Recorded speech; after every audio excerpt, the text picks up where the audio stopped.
The clatter of dishes and hum of conversation filled Bellini's, the upscale Italian restaurant where I'd been waitressing for the past 8 months. Evening light filtered through stained glass windows, casting amber and crimson patterns across white tablecloths. I tucked a strand of hair behind my ear, wincing as my fingertips brushed against the bruise hidden beneath my makeup. Another gift from Derek, my ex, who still couldn't accept that I'd finally found the courage to leave. "Table 7 needs a reset, Lily," Marco, the floor manager, called out as he passed. "VIPs coming in 20. I nodded, grabbing fresh linens and polished silverware.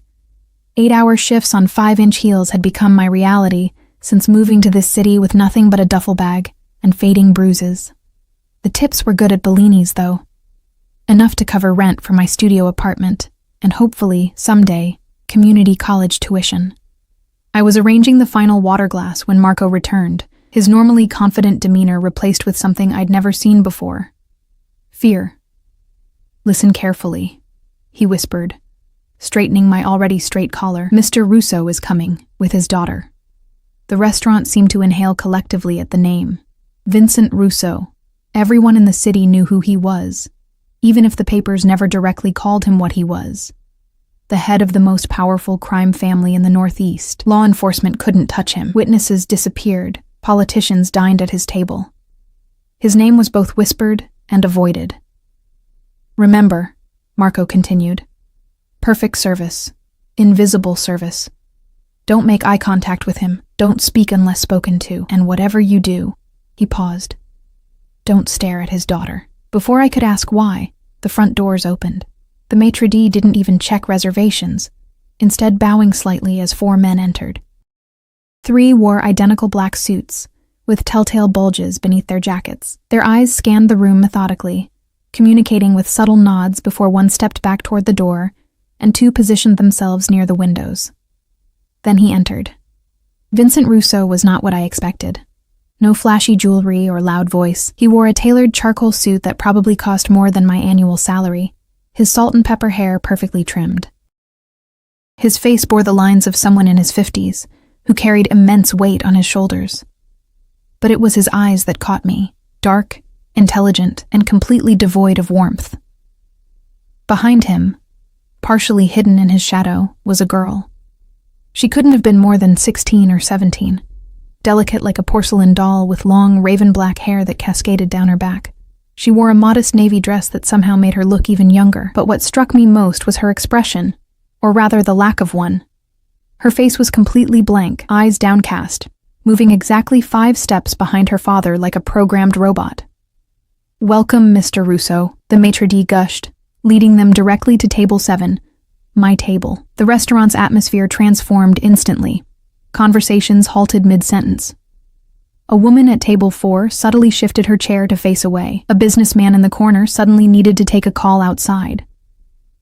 No one looked directly at them, but everyone was watching.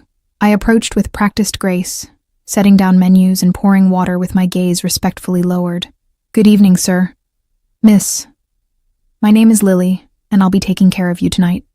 Russo barely acknowledged me, opening his menu while his daughter sat motionless, hands folded in her lap, eyes fixed on the empty plate before her. "We'll start with the calamari, lightly breaded, no sauce," he said without looking up. "Bring a Macallan 25, neat and—" He glanced at his daughter briefly, sparkling water for her. I nodded and turned to leave when I heard it. So faint I almost missed it. "Thank you." The girl had spoken, her voice barely a whisper, still not looking up. Her father's expression darkened momentarily, and she immediately returned to her statue-like state. Throughout the meal, I observed their strange dynamic while pretending not to. Vincent Russo ordered for both of them, carried on phone conversations that involved few words from him, but seemed to terrify the person on the other end, and occasionally spoke to his security detail in rapid Italian that my 3 semesters in high school couldn't follow. His daughter never spoke again, never looked up, never touched her phone like other teenagers. She ate methodically, cutting each bite into precise pieces, chewing exactly 15 times. I counted. When a fork accidentally clinked against her plate too loudly, she flinched as though expecting punishment. "Is everything to your satisfaction, sir?" I asked as I cleared their entree plates. Russo nodded curtly, then checked his watch. The dessert menu. As I placed the menus on their table, the restaurant's small sound system, which had been playing soft classical music, suddenly switched tracks. Someone had connected their phone, and the opening notes of Vienna by Billy Joel filled the space. My favorite song, the one I'd programmed as the staff music selection for closing time. Marco shot me a panicked look from across the room, and I realized my mistake. The music was supposed to stay classical until closing, especially with VIPs present. I moved to change it back when something extraordinary happened. The girl's head lifted. Her eyes, deep brown like her father's but somehow softer, focused on the overhead speaker. The smallest change passed across her face, a ghost of emotion. Vincent was engrossed in a text message, his back partially turned. In that brief moment, impulsively, dangerously, I made a decision that would change my life forever. I leaned down slightly and whispered, "Do you like this song?" Her eyes flashed to mine, wide with surprise and something else. Fear? She gave the tiniest nod, almost imperceptible. "I love it too," I said, smiling warmly. "It makes me want to dance." To demonstrate, I did a tiny, subtle waltz step as I moved away from the table, just silly enough to be seen only by her. The corner of her mouth twitched, not quite a smile, but the closest thing to one I'd seen all evening. As I returned to the service station, Marco hissed, "What are you doing?" "Taking their dessert order," I replied innocently. "You were talking to her. Nobody talks to her." "Why not?" I asked. Marco glanced around nervously. "Because she's different. Something happened to her when she was younger. She hasn't spoken normally in years. Some say she witnessed something no child should see. Others say she's simple. All I know is even Russo's own men are terrified of showing her any attention. The last waiter who tried chatting with her was fired before his shift ended." I looked back at the table. Vincent was still absorbed in his phone, but his daughter's eyes briefly met mine before darting away. There was intelligence in those eyes, awareness, and profound sadness. When I brought their tiramisu, I noticed her hands trembling slightly as she picked up her fork. "I just heard from the kitchen," I said quietly as I set down their dishes. "We're having a small staff gathering after closing. Nothing fancy, just some music and desserts. You'd be welcome to join us, both of you, of course." The invitation tumbled out before I could stop myself. Vincent finally looked up at me. Really looked, his gaze calculating and cold. "That's kind, but unnecessary." I nodded, embarrassed at my boldness, and backed away. What was I thinking? Inviting a Mafia boss and his strange daughter to a staff party that didn't even exist. As they prepared to leave, Vincent excused himself to take a call, instructing one of his men to watch her while he stepped into the restaurant's private office with the manager. The bodyguard stood at a respectful distance, eyes scanning the room rather than watching his charge. In a moment of either bravery or complete foolishness, I approached her again. "I meant what I said," I whispered. "We really are having music after closing. It's just in the back room, nothing special. But sometimes," I hesitated, "sometimes dancing helps when nothing else does." She didn't respond, didn't look up, but her fingers curled around the cloth napkin in her lap. "I know what it's like," I continued softly, "to feel trapped, to have someone control your every move." I thought of Derek, of the 2 years I'd lost to his escalating abuse and isolation. But there are moments, small moments, when you can still be yourself. A single tear slid down her cheek, which she quickly wiped away. My heart ached for this strange, silent girl who seemed to carry the weight of secrets too heavy for her young shoulders. Vincent returned, and the spell was broken. He dropped several $100 bills on the table, a tip larger than my rent, and stood. "Come, Isabella." Isabella. So the silent girl had a name. As they left, she followed her father with the same mechanical precision as before, but at the door, as Vincent was speaking to the maitre d', Isabella turned her head slightly and looked back at me. Our eyes met, and she gave me the smallest of nods. I didn't know what it meant. A thank you? Acknowledgement? A goodbye? What I didn't realize was that I had just committed the most dangerous act of my life. I had seen the Mafia boss's daughter as a person, not a possession. I had spoken to her as an equal. And most dangerously of all, I had awakened something in her that her father had spent years burying. The night continued, and I pushed the encounter to the back of my mind as we began closing procedures.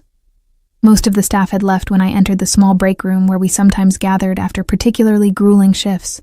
Tonight it was empty, except for a few leftover pastries and the ancient iPod dock we used for music. I connected my phone and played Vienna again, letting the familiar melody wash over me as I changed out of my work shoes. The lyrics about slowing down, about time being on your side, always gave me hope. I hummed along, doing a proper waltz this time with an imaginary partner, eyes closed. "Would you teach me?" The voice, soft and uncertain, made me spin around. Isabella stood in the doorway alone, still in her navy dress, her eyes now alive with a mixture of terror and determination. "How did you—" I began, looking behind her for her father or his men. "I told them I forgot my scarf," she said, her voice stronger now. "We're staying in the hotel next door. I don't have long." She twisted her fingers together. "Would you teach me to dance, please? Before he realizes I'm gone?" In that moment, I should have said no, should have called for Marco, should have done anything except what I did next. "Of course," I said, extending my hand to her. "Everyone should know how to dance to Billy Joel." Her small hand trembled as it slipped into mine, and somewhere in the city, I knew Vincent Russo was about to discover his most precious possession had vanished. But as Isabella took her first tentative dance step, the ghost of a smile finally reaching her eyes, I couldn't bring myself to care about the consequences that would inevitably come. I had just invited the silent daughter of the most dangerous man in the city to dance, and she had accepted. "It's simple," I said, positioning Isabella's hand on my shoulder. "Just a basic 3 count. 1, 2, 3. 1, 2, 3. She followed my movements with surprising grace. Though her eyes remained fixed on our feet, the tension in her shoulders gradually eased as we circled the small break room, navigating around chairs and lockers. "You're a natural," I encouraged her.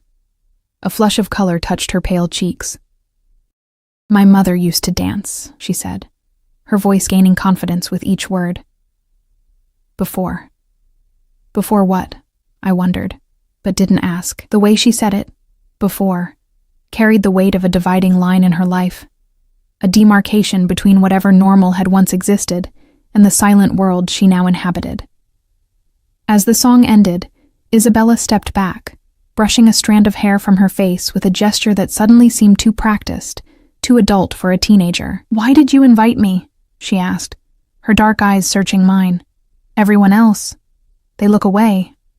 I considered lying, giving some polite answer about customer service, but something told me this girl had been fed enough lies in her life. "Because I recognized something in you," I admitted. "The way you make yourself small, invisible. I used to do the same thing." Her expression shifted subtly. "With your boyfriend, the one who hurt you." My hand instinctively moved to cover the bruise on my temple, though I knew my makeup concealed it well. "How did you—" "You flinch when men move too quickly near you," she said with unsettling perceptiveness. "And you cover your left side when you carry trays, like it hurts." I stared at her, this strange girl who noticed everything while pretending to see nothing. "Yes," I finally said. "His name was Derek. I left him 3 months ago, but he found you again." It wasn't a question. The bruise was fresh, barely a week old from when Derek had tracked me to my new apartment. I'd moved again the next day, sleeping on a coworker's couch until finding my current studio. "He won't stop," I said, the familiar fear creeping back into my voice. "The restraining order, changing my number, moving, none of it matters. He says if he can't have me, no one—" I cut myself off, suddenly aware I was unloading my problems on a teenage girl with far bigger concerns. "I'm sorry. That's not your burden." Isabella's face softened. "We all have cages," she whispered. Then her eyes flicked to the clock on the wall, and panic replaced the momentary openness. "I have to go. He'll check on me soon." "Wait," I said as she turned to leave. "Will you be okay? If there's something I can do—" She shook her head sharply. "Don't, please. Just thank you for the dance. It was nice to remember, again, that unfinished thought." To remember what? Being normal? Being free?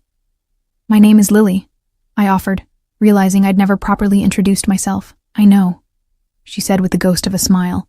You told us when you first came to the table. Then she was gone, slipping through the door and down the hallway like a shadow. I stood frozen for several seconds, wondering if I'd imagined the entire encounter, but the lingering scent of her expensive perfume, something delicate and floral, confirmed she had been real. I finished closing procedures in a daze, waving goodbye to Marco as he left through the front entrance. I always used the staff exit in the back alley. It was closer to the bus stop. The night air hit me with a welcome coolness after the restaurant's stuffy warmth. I pulled my thin jacket tighter, wishing I'd splurged on something heavier as winter approached. The alley was poorly lit, a fact that normally bothered me, but tonight my mind was too preoccupied with thoughts of Isabella to focus on my usual safety concerns. I'd taken only a few steps when a figure emerged from behind a dumpster. Took you long enough. My blood turned to ice at the sound of Derek's voice. He looked worse than the last time, unshaven, eyes bloodshot, clothes rumpled as though he'd been sleeping in them, but the menace in his stance was unchanged, the coiled tension of a predator about to strike. The restraining order is still in effect, Derek, I said, trying to keep my voice steady as I reached for my phone. I'm calling the police. Go ahead, he sneered. By the time they get here, we'll have resolved our misunderstanding. He stepped closer, blocking the narrow path between the building and the street. You've been avoiding my calls, because we're done, I said, backing away. I've told you a dozen times, we're over. His face contorted with familiar rage. We're over when I say we're over. He lunged forward, grabbing my arm with bruising force and knocking my phone to the ground. You think you can just walk away after everything I've done for you? I struggled against his grip, the old terror mixing with new resolve. I was not going back to that life, not going back to walking on eggshells, to hospital visits explained away as accidents, to slowly disappearing inside myself. Let me go, I demanded, bringing my knee up sharply between his legs. Derek howled in pain, doubling over, but not releasing my arm. Instead, he yanked me down with him, his free hand grabbing a fistful of my hair. You bitch, he snarled. I'm going to teach you. The sound of screeching tires at the end of the alley interrupted him. Headlights washed over us, bright and blinding. Derek froze, momentarily distracted, and I took the opportunity to wrench myself free, stumbling backward. A black SUV with tinted windows had pulled across the alley entrance. The rear door opened, and a familiar figure emerged. One of Vincent Russo's bodyguards. Behind him, silhouetted in the vehicle's interior light, sat Vincent himself. Miss Calloway, the bodyguard called, his voice professionally neutral. Mr. Russo would like a word. Derek squinted against the headlights. Who the fuck? This doesn't concern you, the bodyguard cut him off, his hand moving purposefully toward the bulge beneath his jacket. Walk away. I stood paralyzed between them. Derek, the devil I knew, and Vincent Russo, the devil I didn't. What could the crime boss possibly want with me? Then a terrible realization dawned. Isabella. Had he discovered his daughter's brief escape? Was I about to disappear for encouraging her disobedience? Derek, never one to back down, puffed up his chest. She's my girlfriend. Whatever you want with her, ex-girlfriend. I corrected automatically. Shut up, Derek hissed, grabbing for me again. The next few seconds happened so quickly I barely registered the sequence. The bodyguard moved with shocking speed, covering the distance between us in 3 long strides. There was a dull thud, a grunt of pain, and suddenly Derek was on his knees, one arm twisted behind him at an unnatural angle, the bodyguard's knee pressed firmly into his back. Mr. Russo is waiting, the man said to me, as casually as if he were holding a door open rather than restraining a grown man. Please. The way he said please made it clear it wasn't a request. I glanced down at Derek, whimpering now as the guard applied more pressure, then back at the idling SUV. Self-preservation told me to run. But where? Derek had found me again despite my precautions, and no one refused Vincent Russo. Not if they wanted to keep breathing. I picked up my fallen phone and approached the vehicle on shaky legs. Vincent sat in the back seat, scrolling through messages on one of 3 phones he had arranged beside him. He didn't look up as I hesitated at the door.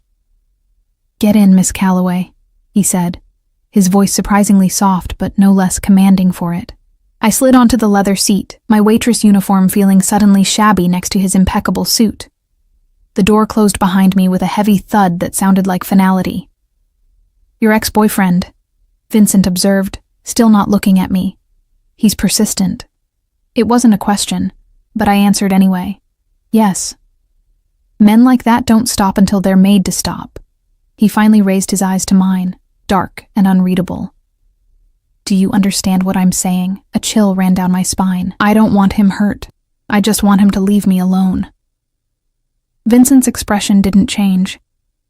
Sometimes those are the same thing. Outside, I could hear Derek's muffled protests. Vincent pressed a button on the console, and the partition separating us from the driver slid up, sealing us in privacy.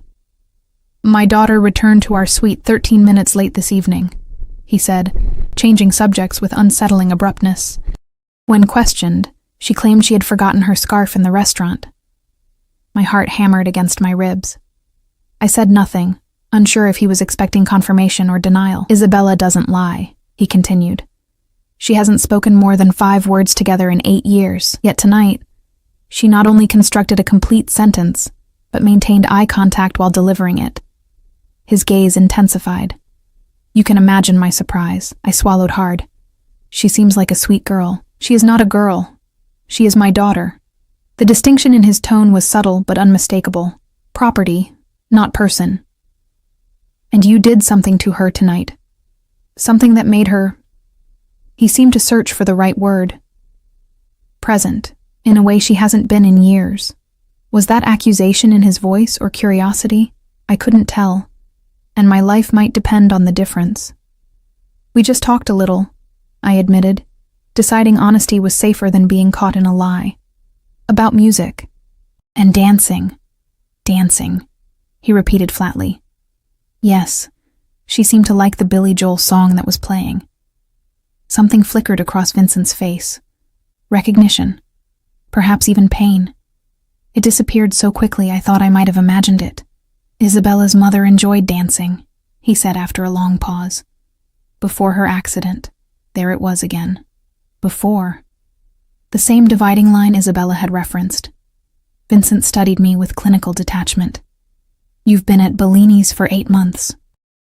Excellent service record. No family in the city.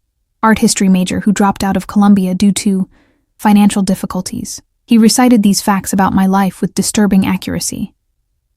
"You left an abusive relationship in Boston and relocated here.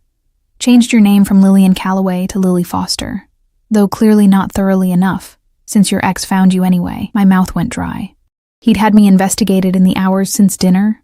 Or more disturbing, had he already known who I was before tonight? "Why are you telling me this?" I managed to ask. "Information is power, Miss Calloway." He slipped one of his phones into his pocket. "And I prefer to have as much of it as possible before making decisions." "Decisions about what?" "About you." He leaned forward slightly. "My daughter has been—" He paused again, choosing his words carefully. "Withdrawn since witnessing her mother's death. The doctors call it selective mutism induced by trauma. I call it self-preservation. The world is cruel to those who show weakness, so she shows nothing at all."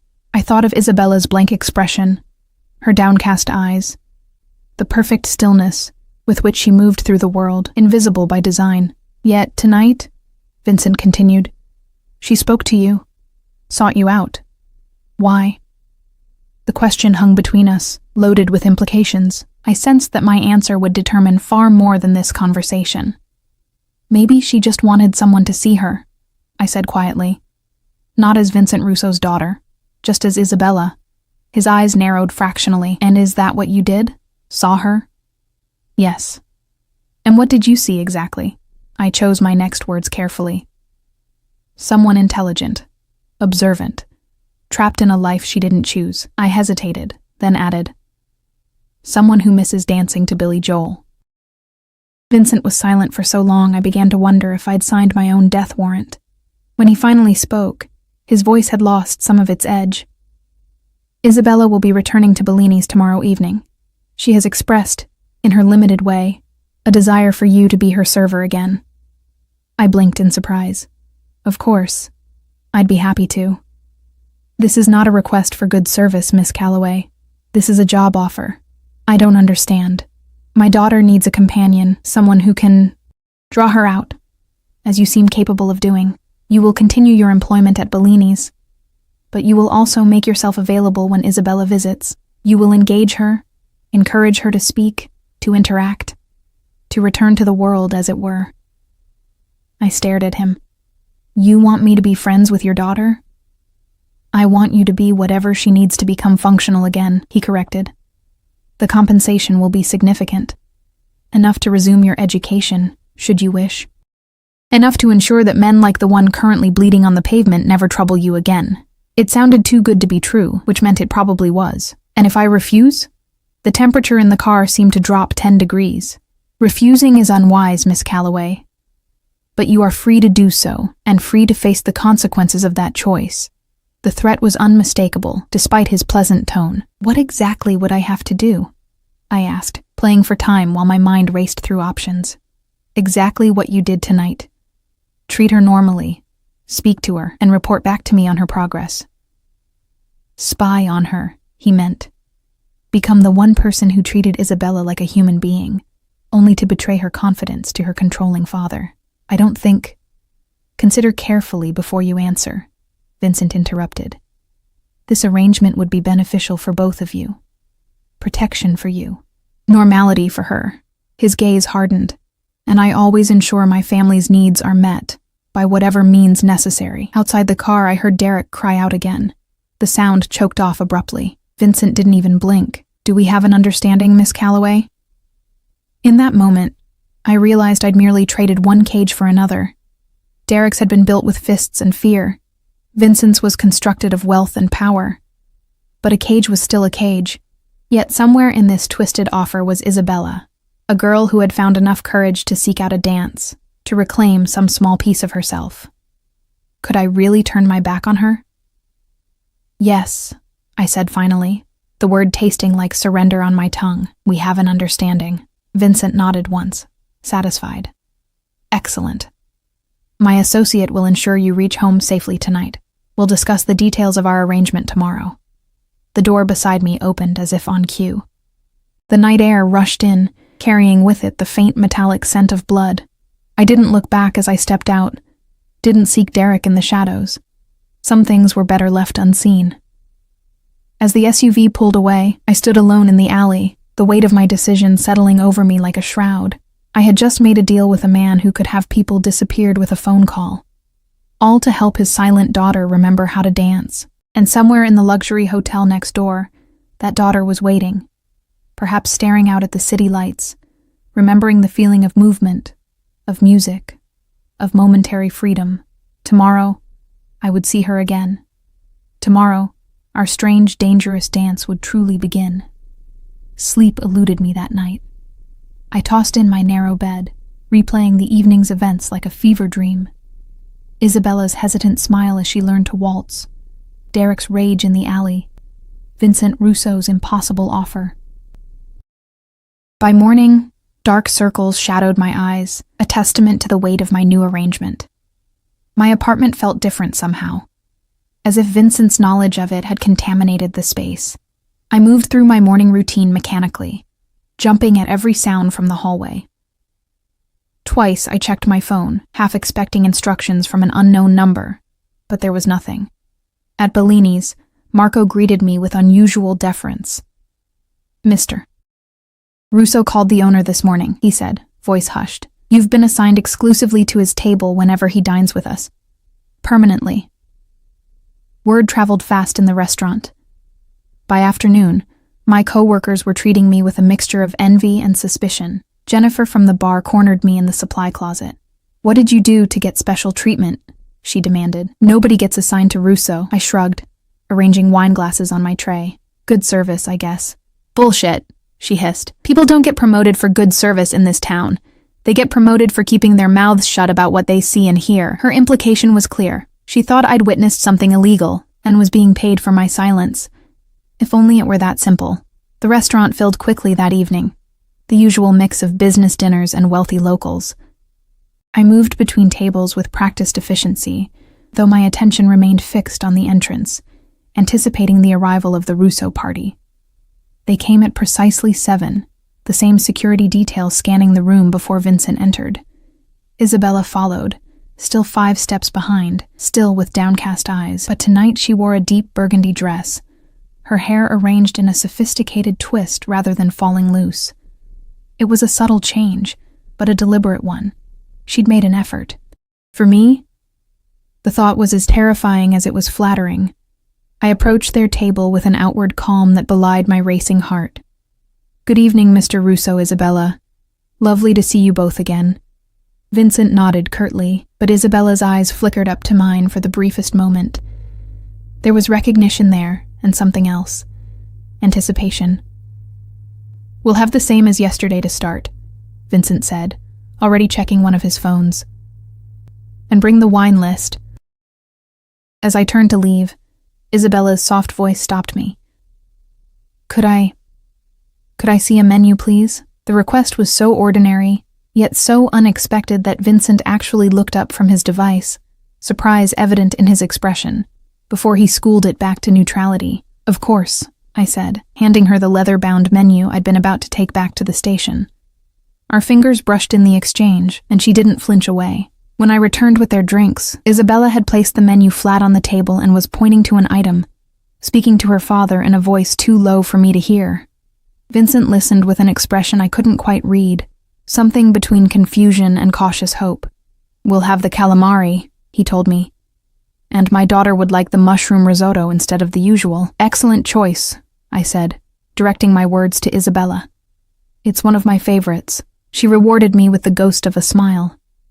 Throughout the meal, Isabella remained mostly silent, but there was a new quality to her silence, no longer vacant, but observant. She watched the restaurant's activity with interest, occasionally sipping her water or adjusting her napkin. Small, normal gestures that seemed monumental in context. Vincent, for his part, divided his attention between his usual business calls and careful observation of his daughter. Twice I caught him watching our interactions with narrowed eyes, calculating something beyond my understanding. As I cleared their entree plates, Isabella spoke again. "The music is different tonight." She was right. The classical playlist had been replaced with soft jazz. "We rotate selections," I explained. "Jazz on Thursdays, classical on Wednesdays, contemporary on weekends." "I like it," she said, then added softly, "Mother used to play saxophone." Vincent's hand tightened around his whiskey glass, the only indication that her words had affected him. "Really?" I encouraged. "That's amazing. I've always thought the saxophone was one of the most expressive instruments." "She was in a band before she met Father," Isabella continued, each word gaining confidence. "She taught me to appreciate improvisational music." It was the longest statement I'd heard from her, and judging by Vincent's carefully controlled expression, a significant departure from her usual silence. "Isabella," he interrupted smoothly, "it's getting late." She immediately withdrew, shoulders curving inward, eyes dropping to her lap. The transformation was heartbreaking, the brief glimpse of personality vanishing behind her protective shell. "Of course, Father." As Vincent signaled for the check, I felt a surge of disappointment. Our interaction was ending just as Isabella had begun to open up. But what had I expected? That Vincent Russo would allow his daughter to sit in a public restaurant all night, chatting with a waitress. I presented the bill with my customary efficiency, careful not to show any emotion. "Thank you for dining with us tonight. We hope to see you again soon." Vincent placed several bills inside the leather folder without checking the amount. "We will be returning tomorrow," he said, his tone making it clear this was part of our arrangement. "Perhaps you could recommend the evening specials for my daughter when we arrive." It was a test, I realized. He was watching how I interacted with Isabella, assessing whether I could truly draw her out of her shell. "I'd be happy to," I replied, understanding the subtext. "We're featuring a seafood linguine tomorrow that's exceptional." Isabella glanced between us, her perceptive eyes missing nothing. Whatever silent communication was happening, she was aware of it. As they stood to leave, Vincent placed his hand on his daughter's shoulder, a gesture that might have seemed affectionate to observers, but carried an unmistakable possessiveness. "Come, Isabella." She followed obediently, But at the door, she looked back, her eyes meeting mine with surprising intensity. In that moment, I felt the weight of her trust and the danger of it. After they left, Marco approached me, visibly nervous. "Everything go okay with the Russos?" "Fine," I assured him. "Why?" "Because there's a man waiting for you in the office, one of Russo's guys." My stomach dropped. "Did he say what he wants?" Marco shook his head. "Just that you're to meet him when your shift ends." For the remainder of the evening, I moved through my duties like an automaton, my mind racing with possibilities. Had I somehow failed Vincent's test already? Was I about to be warned, or worse? At 11, I hung up my apron and made my way to the restaurant's small office. One of the bodyguards from Vincent's entourage stood by the window, his broad frame silhouetted against the city lights.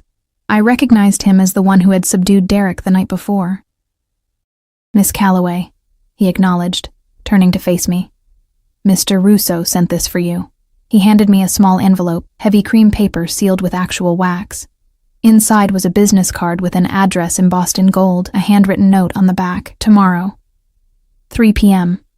"What is this?" I asked, though I had a sinking feeling I already knew. "The address of Mr. Russo's residence," the guard explained, his expression impassive. "You're expected for tea with Miss Isabella. A car will collect you at 2:30. "I have a shift tomorrow at 4, I protested weakly. "It's been arranged with your manager." His tone suggested this was not up for discussion. "Address will be delivered to your apartment in the morning. Mr. Russo requests that you wear it." I stared at the card in my hand, reality sinking in. This wasn't just about Isabella having a friendly server at Bellini's. Vincent was integrating me into their lives, controlling the narrative, the setting, even my appearance.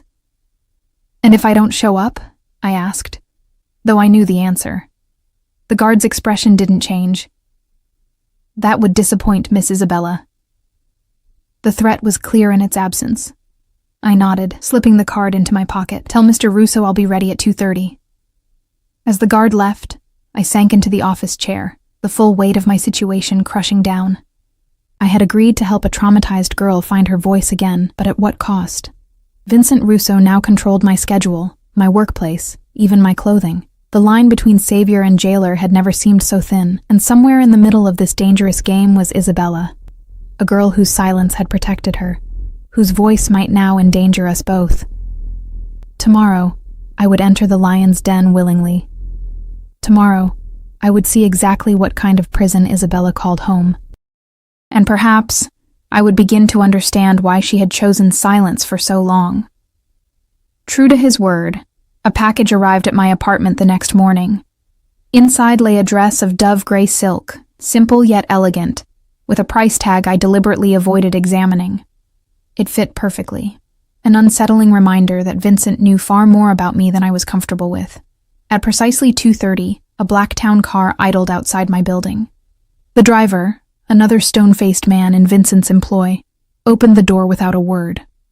As we wound through the city toward the affluent northern suburbs, I watched familiar landscapes give way to manicured estates and private security gates. Vincent's residence was a sprawling mansion set behind imposing wrought iron fences. Guards patrolled the perimeter, their bulges beneath dark jackets no longer surprising to me. The driveway curved past immaculate gardens before ending at a grand entrance where the same bodyguard from last night waited on the steps. "Miss Calloway," he greeted me, as if my arrival at this fortress was the most natural thing in the world. "This way, please." The interior of the Russo home was exactly as I'd imagined. Tasteful opulence, old money aesthetics with subtle displays of wealth. Original artwork adorned walls, antique furniture gleamed with polish. Fresh flowers scented the air. It was beautiful, and suffocating all at once. "Isabella is waiting in the solarium," the guard informed me, leading me through corridors where staff averted their eyes as we passed. The solarium was a glass-enclosed room at the back of the house, filled with exotic plants and wicker furniture. Isabella sat at a small table already set for tea, wearing a pale blue dress that emphasized her youth. When she saw me, something remarkable happened. She smiled. Not the ghost of a smile or a fleeting twitch of lips, but a genuine, unguarded expression of pleasure. "You came," she said, rising halfway from her chair. "Of course," I replied, taking the seat across from her. I said I would. For a moment, we simply looked at each other, the strange circumstances of our acquaintance hanging between us. Then Isabella gestured to the elaborate tea service. "Father had this brought from London. The cups are hand-painted." I nodded, noticing the guard had positioned himself just outside the solarium doors, not close enough to hear quiet conversation, but certainly able to observe our interaction. "It's beautiful." Isabella poured tea with practiced grace, her movements precise and formal. "You're wondering why you're here," she said, her voice soft but clearer than I'd yet heard it. "I'm wondering a lot of things," I admitted. Her dark eyes met mine. "Father believes you can help me." "Help you how?" "Become normal again." She said it without inflection, as if reciting a line she'd heard many times. "Function in society, speak when spoken to, meet potential suitors without—" She stopped abruptly, her hand trembling slightly as she set down her cup.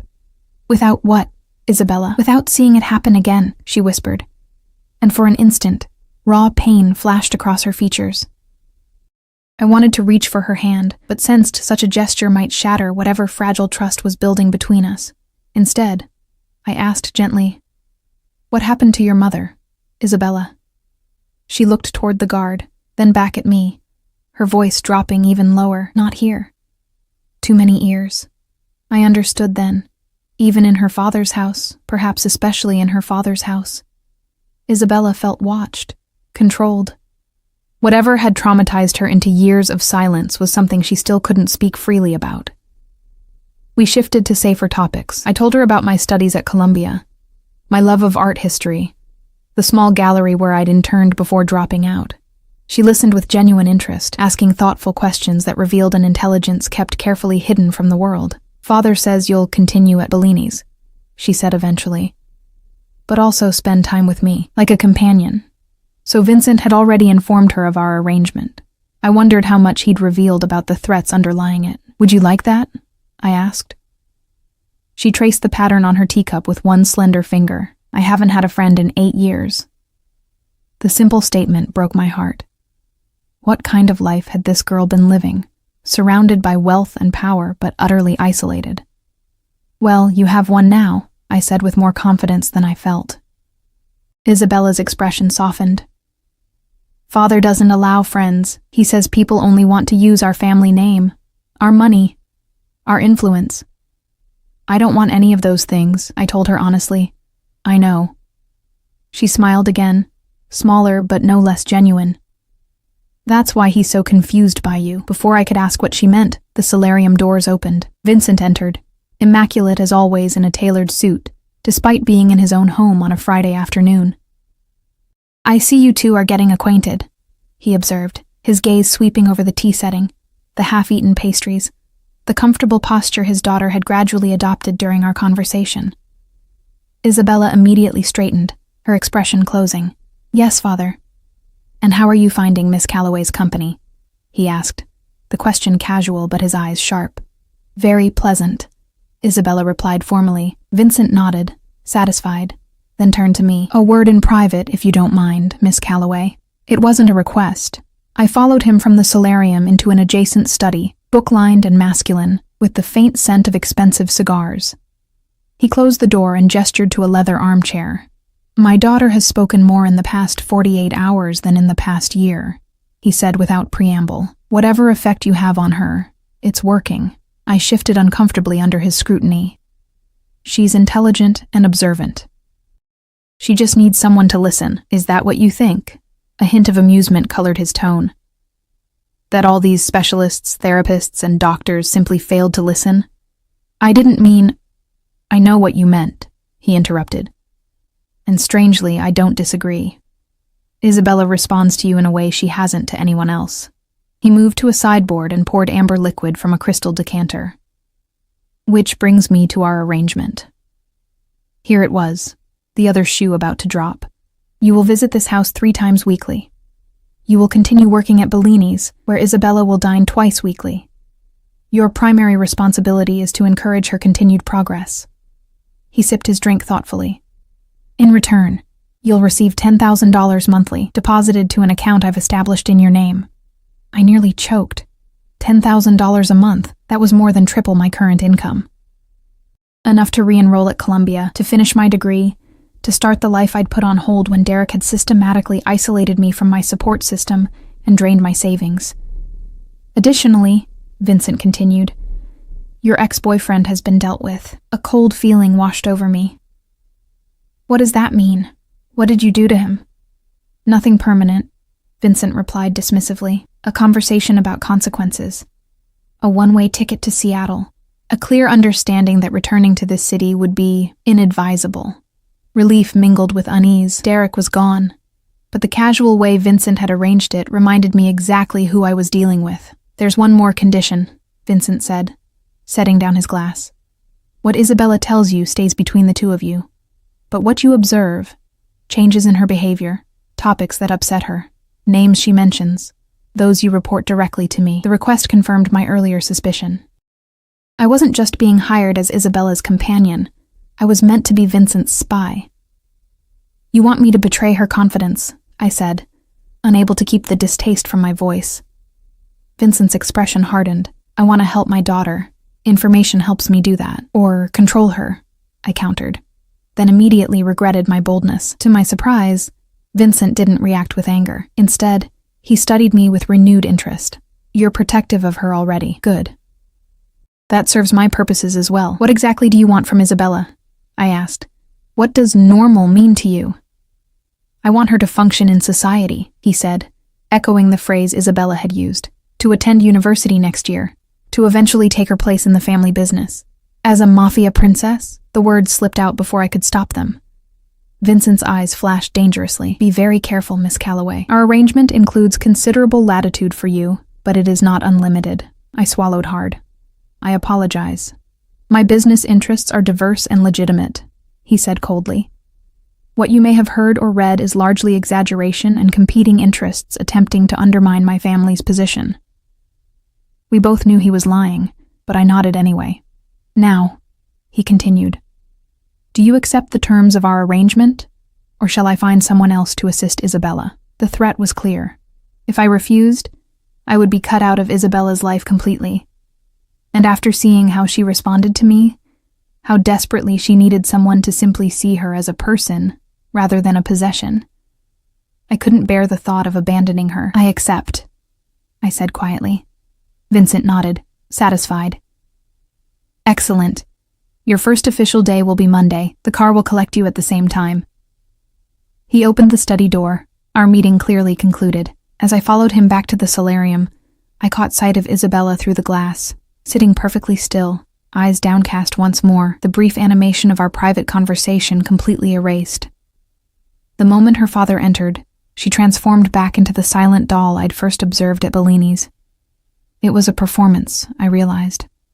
A protective facade she had perfected over years.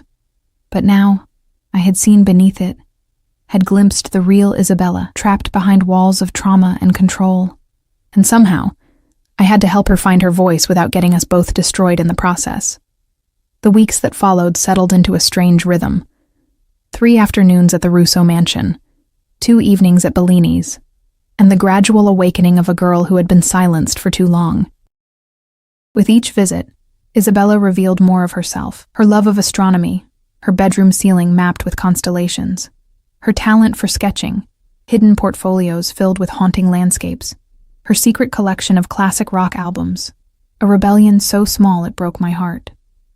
In the controlled environment of the solarium or her private sitting room, she spoke with increasing confidence, though she still fell silent whenever Vincent or his men appeared. "It's like wearing a mask," she explained during one of our afternoons together, curled in a window seat overlooking the garden. "After a while, you forget what your real face looks like." I understood more than she knew. My years with Derek had taught me the same lesson. How to become small, unnoticeable. How to transform myself into whatever would prevent the next explosion of rage. "But you're remembering now," I encouraged her.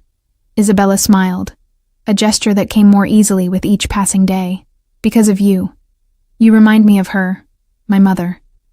Not in how you look, but," she searched for the words, "in how you see the world. How you refuse to look away from difficult things. It was the perfect opening to ask the question that had haunted me since our first meeting. Isabella, what happened to your mother? What did you see? Her expression shuddered instantly. She glanced toward the door where a guard always stood, then shook her head minutely. Not here, not now. Yet I knew we were running out of time. Vincent had mentioned university, taking her place in the family business. Whatever freedom Isabella was rediscovering had an expiration date. On my 8th visit, an unexpected opportunity presented itself. Vincent was called away suddenly to handle a business emergency, and the guard assigned to us was newer, less attentive. When Isabella suggested we walk in the gardens, he remained at a distance that, for once, placed us beyond earshot. We followed a stone path between carefully tended roses, autumn sunlight warming the air despite the season's change. When we reached a small fountain, Isabella stopped, her voice barely audible over the splashing water. She was murdered, she said without preamble. My mother. Though I had suspected as much, hearing the words still felt like a physical blow. I'm so sorry. I was 9, Isabella continued, her eyes fixed on the dancing water. We were supposed to attend a charity gala that evening. Father was already downstairs waiting. Mother was helping me with my dress when his men came to the door. Her voice had taken on a strange, detached quality, as if she were reciting a story about someone else. They said there was an urgent call, but she needed to take it in Father's office because of security protocols. She told me to finish getting ready, that she'd be right back. Isabella's fingers twisted together. I followed her. I don't know why. Curiosity, maybe. I watched through the crack in the office door. She took a shuddering breath. There were 3 men inside, men I recognized from Father's inner circle. They told her they had evidence she'd been speaking to federal agents, that she'd betrayed the family. She denied it, begged them to call Vincent, said there'd been a mistake. Isabella's composure began to crack. They didn't call him. They already had their orders. One of them took out a silk cord. Her voice broke. I must have made a sound because suddenly one of them looked toward the door. Mother saw me then. The last thing she ever said was, "Run, Isabella. Run." Tears streamed down her face now. But I didn't run. I couldn't move. I watched them. She cut herself off, physically unable to describe the final moments. "Oh, Isabella," I whispered, reaching for her trembling hands. Afterward, Father found me hiding in my closet. He told everyone Mother had died in a car accident. He enrolled me in therapy, hired specialists, but none of them knew the real reason I stopped speaking. She looked up at me, eyes haunted. It wasn't trauma, Lily. It was fear. As long as I stayed silent, as long as I pretended not to remember, I stayed alive. You think your father ordered it, I realized aloud. I know he did. The men who killed her, they've been promoted since then. They're his most trusted captains now. She wiped her tears with shaking hands.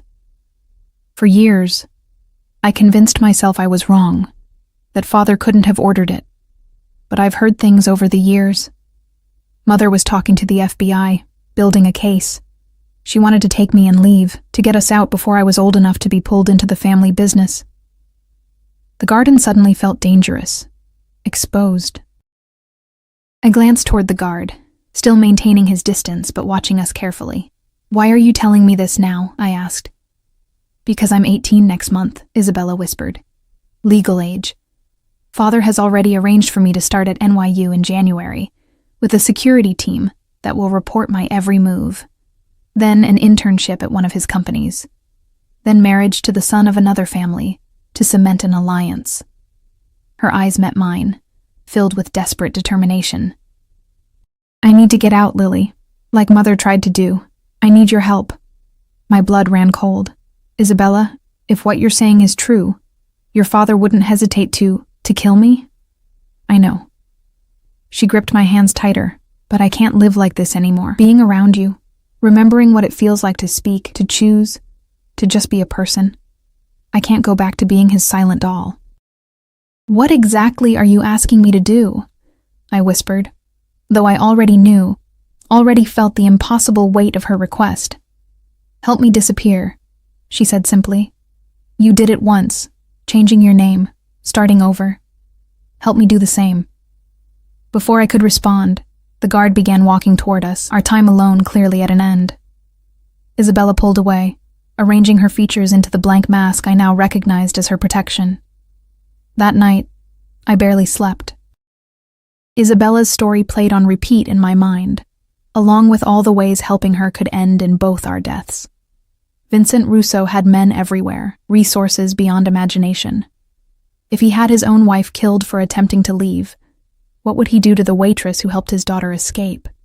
Yet the alternative, leaving Isabella to her fate, watching her be swallowed by the family business, married off as a business transaction, was equally unbearable. In the weeks I'd known her, I'd grown to care for this strange, brave girl who had survived unspeakable trauma through sheer force of will. My decision crystallized by morning. I would help her, but we would need a plan far more sophisticated than my haphazard flight from Derek. Over the next 2 weeks, I played my role perfectly. I continued my visits to the mansion, reported Isabella's progress to Vincent, and gave no indication that anything had changed. Meanwhile, I used the money Vincent had been depositing in my account to arrange our escape. I contacted an old college friend who worked at a women's shelter in Chicago, securing Isabella a temporary place to stay. I researched identity documentation, transportation options that wouldn't require ID, withdrawal limits on the accounts Vincent had set up for me. Each step terrified me, certain that Vincent's surveillance would detect our preparations, but the deposits continued, and my visits remained uninterrupted. The plan hinged on Isabella's 18th birthday, the moment she would legally be able to leave home without it being considered kidnapping. Vincent had planned a small celebration at Bellini's, which would provide our opportunity. The night arrived with stomach-churning tension. Bellini's had been closed to the public, the entire restaurant reserved for the Russo party. I served them with practiced efficiency, maintaining the proper balance of deference and friendliness. Isabella sat in her usual place, playing the role of the obedient daughter, while a small gathering of Vincent's associates offered stilted birthday wishes. "A special night," Vincent remarked as I poured his whiskey. "The beginning of Isabella's future. If only he knew what future we'd actually planned." As the meal concluded and Isabella excused herself to the restroom, our prearranged signal, I felt Vincent's eyes following me with unusual intensity. "Miss Calloway," he called as I passed his chair. A word. My heart stuttered. Had he discovered our plan? I followed him to a quiet corner of the restaurant, schooling my features into polite attentiveness. "Isabella seems different tonight," he observed, swirling the amber liquid in his glass. "Anxious." "It's her birthday," I offered carefully. "Important milestones often bring mixed emotions." "Perhaps." His dark eyes studied me. "Or perhaps she's planning something foolish." My mouth went dry. "I don't understand." "No?" He reached into his jacket and withdrew a folded paper. "This was found among her things this morning. A bus schedule to Chicago with today's date circled." I fought to keep my expression neutral, though panic clawed at my throat. "I wouldn't know anything about that. Of course not." Vincent's voice was deadly soft. "Just as you wouldn't know about the withdrawals from your account over the past 2 weeks. Just as you wouldn't know about the calls to women's shelters in Illinois. He knew. He'd known all along. Our careful planning, our secret conversations, all monitored, all transparent to a man whose business was built on information and control. "You disappoint me, Miss Calloway," Vincent continued. "I invited you into my home, trusted you with my daughter, paid you generously, and this is how you repay me?" "Isabella deserves her own life," I said, abandoning pretense. "She's an adult now. She can make her own choices." Vincent's laugh was cold. "You think this is about choice? This is about family, legacy, obligations that extend beyond personal desires. It's about control," I countered, reckless now that our plan was exposed. "She knows what happened to her mother. She knows you had her killed for trying to leave." Something dangerous flashed across Vincent's face. Not anger, but something far worse. Recognition. "So, she remembers," he said softly. "I suspected as much when she began speaking again, when she began asking questions about her mother's accident. It wasn't an accident." "No," Vincent agreed with chilling candor. "It was a necessity. Elena had become a liability. Her decision to cooperate with federal authorities endangered everyone connected to our family, including Isabella. My disgust must have shown because he leaned closer. You think me a monster. Perhaps I am. But I protected my daughter the only way I could, by ensuring she was never suspected of knowing anything that could make her a target. By terrorizing her into silence, I corrected. By keeping her alive, Vincent snapped. This world isn't your romanticized vision of freedom and choice, Miss Calloway. There are consequences, rules, prices to be paid. His expression hardened. As you're about to discover. The threat hung between us as Isabella returned, her eyes darting between us, instantly recognizing something had gone terribly wrong. Father? She questioned, her voice small again. Get your coat, Isabella, Vincent instructed, his tone brooking no argument. We're leaving. But now, as Isabella moved to obey, her eyes met mine in silent desperation. I gave a tiny shake of my head, trying to communicate that our plan was compromised, that she shouldn't resist. Not here. Not now. Vincent turned back to me. As for you, Miss Calloway, your services are no longer required. At Bellini's or elsewhere. What are you going to do to her? I demanded, not caring who heard. That depends entirely on you, he replied. Walk away. Forget Isabella. Forget this arrangement. Use the money I've paid you to start a new life somewhere very, very far from here. His voice dropped to a whisper. Or face consequences far worse than anything your ex-boyfriend could have imagined. I looked past him to Isabella, standing by the coat check, visibly trembling. In that moment, I made the hardest decision of my life. I understand, I said, the words like ash in my mouth. Vincent nodded, satisfied. Goodbye, Miss Calloway. He walked away, placing a possessive hand on Isabella's shoulder as he guided her toward the exit. At the door, she looked back one final time, her eyes filled with the same fear and resignation I'd seen that first night at Bellini's. But something else was there too, a flicker of the strength I'd watched grow over our weeks together, a silent promise that this wasn't the end.